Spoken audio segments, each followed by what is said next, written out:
এখানে টাস্ক 3 অনুযায়ী পটেনশিওমিটার দিয়ে এলইডি এর ব্রাইটনেস কন্ট্রোল করা হচ্ছে।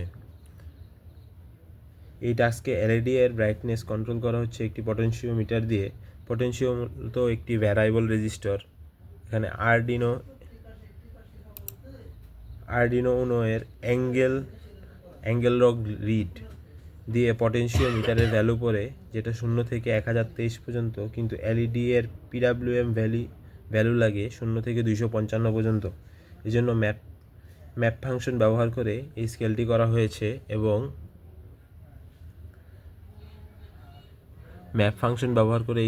করা হয়েছে এবং অ্যাঙ্গেল রাইট দিয়ে এলইডি এর ব্রাইটনেস সেট করা হয়েছে।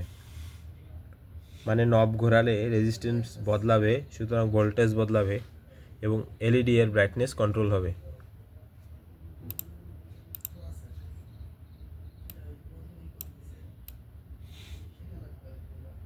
এখন সর্বোচ্চ উজ্জ্বল অবস্থায় এলইডিটি জ্বলছে। পটেনশিওমিটার কমানোর সাথে সাথে এলইডির উজ্জ্বলতা হ্রাস পাচ্ছে।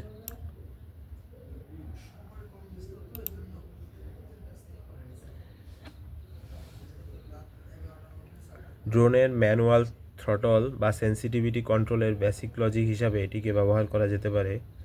বাস্তব উদাহরণ চিন্তা করলে volume control, fan regulator, light dimmer এসব ক্ষেত্রে এর ব্যবহার রয়েছে।